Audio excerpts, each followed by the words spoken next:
Halaland لا marque halal.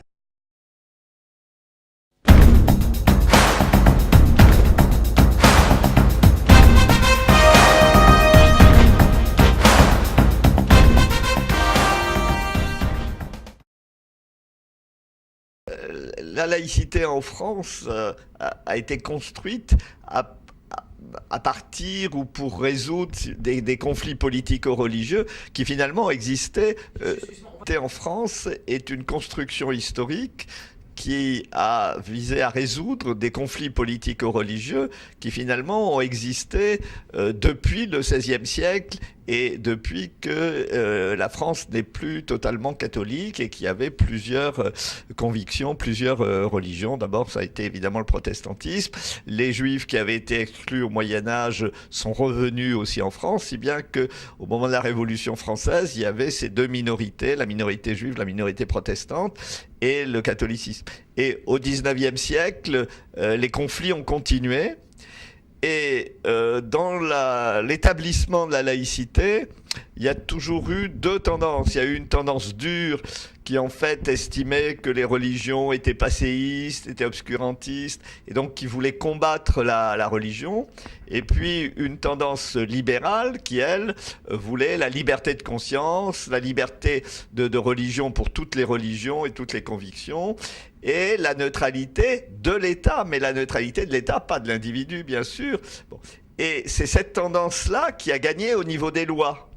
Mais l'autre tendance, évidemment, faisait de l'inflation verbale et donc a été souvent celle qui a essayé de capter le terme de laïcité, alors même qu'elle a été battue.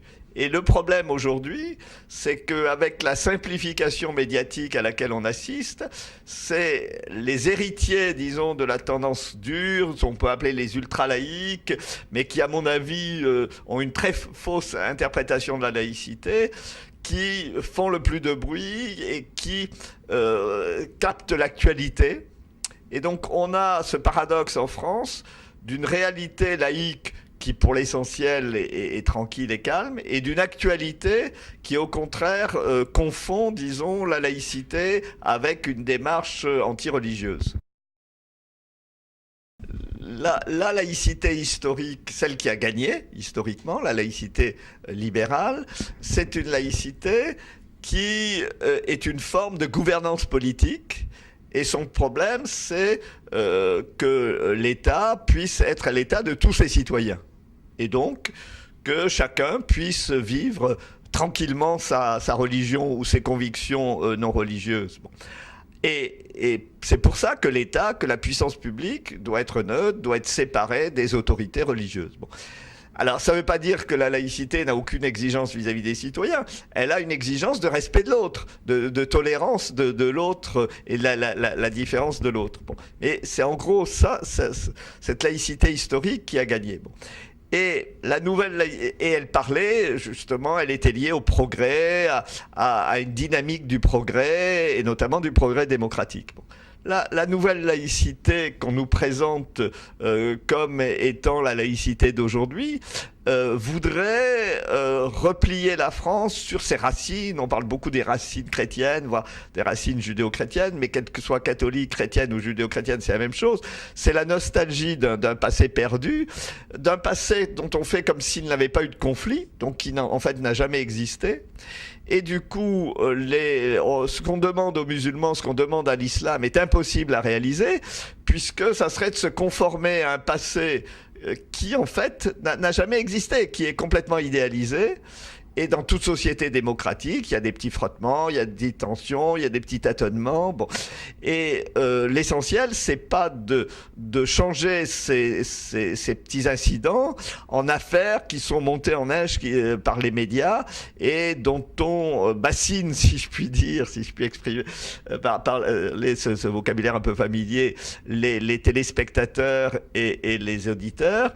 Et en leur faisant croire que c'est des affaires graves et que la République est en danger, alors qu'elle n'est pas du tout en danger, bien sûr. Alors, quand la laïcité a cette conception identitaire, et qu'on fait d'ailleurs de la laïcité une exception française, alors que en fait il y a beaucoup de pays démocratiques ont des éléments de laïcité ou sont laïques. Évidemment, du coup, la laïcité se relie indirectement, mais se relie à un certain nationalisme. Et du coup, elle glisse vers la droite dure, vers l'extrême droite. Et actuellement, Marine Le Pen a très bien compris qu'elle pouvait se servir du terme de laïcité comme un masque pour cacher son islamophobie, pour cacher son refus des immigrés. Et elle propose évidemment une laïcité qui est douce envers le catholicisme et dure envers l'islam, donc qui est une laïcité tronquée à deux vitesses. Mais elle a très bien compris que le mot et la chose pouvaient être différents et qu'on pouvait se revendiquer du mot pour tromper les gens sans tenter de réaliser la réalité de la laïcité. Moi, j'ai essayé de renverser, parce qu'au début, je trouvais que le mouvement Ni pute ni soumise était très sympathique dans la mesure où il avait cet idéal d'égalité homme-femme. Et d'ailleurs, il y avait des jeunes femmes d'opinions assez diverses. C'était un mouvement pluraliste. Bon. Et puis, très vite, ce mouvement, je dirais, s'est normalisé en ne faisant plus aucune critique de la société dominante, et qui est la société où il y a des inégalités entre les femmes et les hommes au niveau du salaire, au niveau de la représentation politique, au niveau de plein de choses. Bon, pour finalement uniquement centrer sur ce qui se passe dans les quartiers, ce qui se passe dans les banlieues, et attaquer finalement globalement l'islam. Alors il y a une globalisation qui est faite, et puis en même temps une restriction, puisque on ne parle plus de la société en général. Bon.